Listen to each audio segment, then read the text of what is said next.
The final cost of the HS2 rail link could rise to more than £100 billion, according to a leaked review of the project. That would make it 4 times the cost of the Channel Tunnel and one of the most expensive construction projects in history.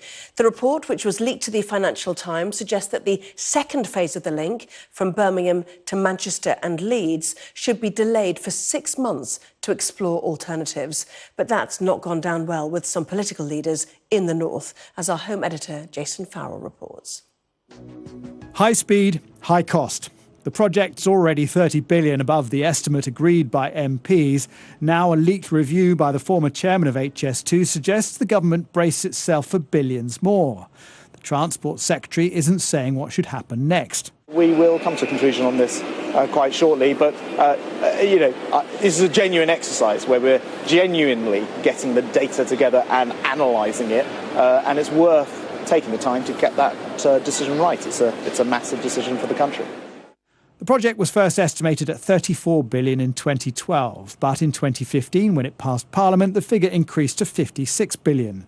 In September 2019, the chairman of the project, Alan Cook, said it would in fact cost $88 billion. Sky News revealed the deputy director of the review into HS2, Lord Berkeley, had produced a rogue report estimating the cost at $107 billion.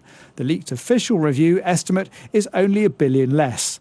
Would Parliament have given the approval if they'd been told, 6 or 7 years ago that it was going to cost $107 billion? I'm not sure they would. The man whose government introduced HS2 says there needs to be a wider strategy. I don't think that this has been thought through by the Conservatives. I think they've got to think of what it means for Scotland, what it means for the North East, what it means for the rest of the country, and therefore we need a transport plan.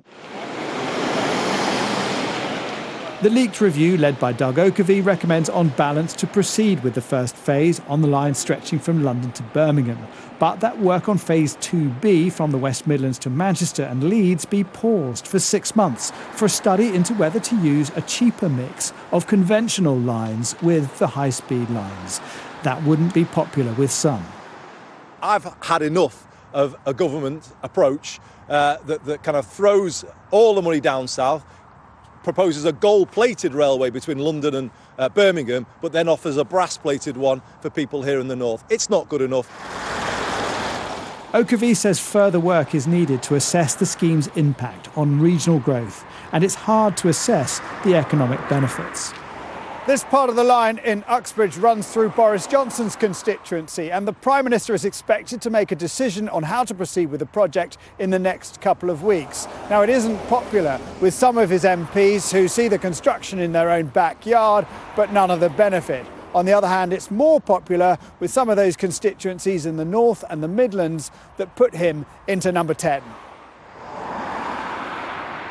Amid these mixed feelings, HS2 argues the scheme is a critical part of the government's levelling up agenda for the north of England.